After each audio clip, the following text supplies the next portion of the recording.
Seigneur bien-aimé, nous te rendons des vives actions de grâce pour ton grand amour. Nous élevons ton nom plus haut et nous proclamons ta fidélité à cause de tout ce que tu fais dans nos vies. Aujourd'hui, nous sommes en vie, nous pouvons respirer le bon air. Ce n'est pas parce que nous avons accompli ou nous avons posé les meilleurs actes qui puissent attirer tes regards vers nous, mais c'est simplement l'expression de ta grâce, ta compassion en notre faveur et l'élection de ton amour qui a permis que nous soyons comptés parmi les vivants. Et nous en sommes infiniment reconnaissants.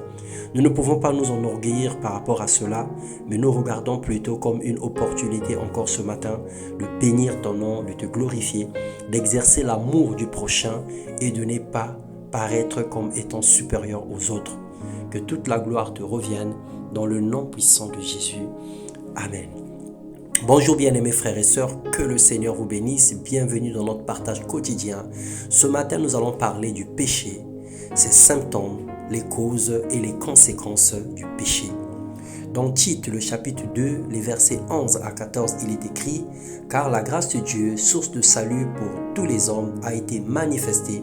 Elle nous enseigne à renoncer à l'impiété et aux convoitises mondaines et à vivre dans le siècle présent selon la sagesse, la justice et la piété, en attendant la bienheureuse espérance et la manifestation de la gloire du grand Dieu et de notre Sauveur Jésus-Christ qui s'est donné lui-même pour nous, afin de nous racheter de toute iniquité et de se faire un peuple qui lui appartienne, purifié par lui et zélé pour les bonnes œuvres. Mon frère, ma sœur, le péché a pour cause la convoitise, le mécontentement, l'orgueil et la rébellion ou encore l'incrédulité. Plusieurs personnes appellent le mal bien et appellent le bien mal. Dans Romains 1, les versets 24 à 27, il est écrit « C'est pourquoi Dieu les a livrés à l'impureté selon les convoitises de leur cœur, en sorte qu'ils déshonorent eux-mêmes leur propre corps, eux qui ont changé la vérité de Dieu en mensonge et qui ont adoré et servi la créature au lieu du Créateur qui est béni éternellement. C'est pourquoi Dieu les a livrés à des passions infâmes, car leurs femmes ont changé l'usage naturel en celui qui est contre nature, et que même les hommes, abandonnant l'usage naturel de leurs femmes, se sont enflammés dans leurs désirs les uns pour les autres, commettant homme avec homme des choses infâmes et recevant en eux-mêmes le salaire que mérite leur égarement. Bien-aimés, lorsque nous sommes rebelles à Dieu, lorsque nous avons changé la vérité de Dieu en mensonge, ou lorsque nous voulons vivre selon les désirs profonds de nos cœurs qui ne glorifient pas le Seigneur, en ce moment-là, nous tombons dans le péché. L'incrédulité règne au milieu de nous et nous pouvons que vivre la désolation. Dieu n'a jamais dit que c'était facile pour nous de vivre sans péché. Il sait combien la chair nous tire vers le bas. Il sait combien des circonstances nous obligent ou nous emmènent à le déshonorer, à pécher, à mentir, à se corrompre régulièrement. Mais nous devons espérer et attendre au secours de l'Éternel pour pouvoir dépasser ces choses. Si une personne sur la terre est arrivée à le faire, alors nous pouvons tous y arriver au même moment. Seulement, il est notre aide, notre secours pour vaincre le mal.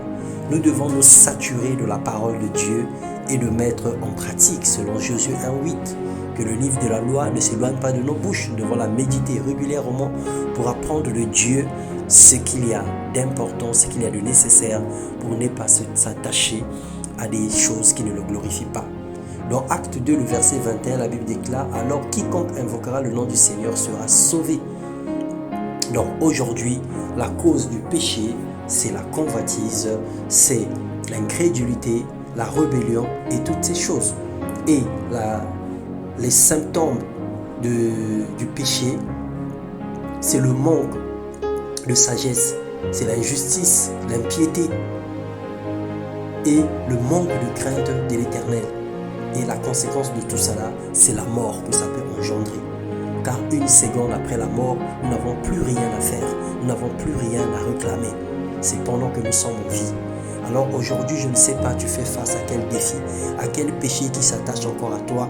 Crie à Dieu pour régler le problème du péché dans ta vie.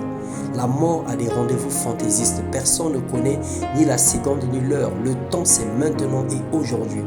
Le plus grand danger, c'est attendre ou raisonner devant le péché. Le plus grand danger, c'est de penser que nous avons encore le temps. Le plus grand danger, c'est de penser que le Seigneur est plein d'amour et qu'il ne peut rien faire pour nous. Ou encore, il peut toutefois tolérer nos erreurs. Mais bien aimé, la conséquence du péché, c'est la mort.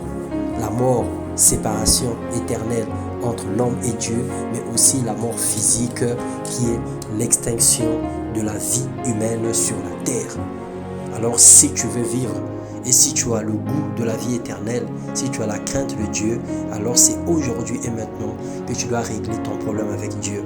Le Seigneur n'est pas venu pour nous condamner, il n'est pas venu pour nous accuser, mais il est venu plutôt pour nous justifier. Alors fuis les passions qui minent nos corps et nos vies. Fuis les désirs qui ne glorifient pas le Seigneur. Dans le nom puissant de Jésus, que le Seigneur vous bénisse et qu'il vous accorde un cœur léger, un cœur repentant, un cœur qui craint l'Éternel et une attitude d'humilité à pouvoir reconnaître ses faiblesses et revenir au pied de la croix pour demander pardon au Seigneur. Que le Seigneur nous bénisse et qu'il nous fasse du bien dans le nom puissant de Jésus. C'était un avertissement aujourd'hui, mais aussi un encouragement à sortir d'un certain genre de vie, à quitter une certaine position pour suivre le Seigneur Jésus-Christ. Que la gloire de Dieu couvre vos vies et que le Seigneur vous touche afin que vous posez des actions positives pour vous éloigner du mal dans le nom de Jésus. Amen.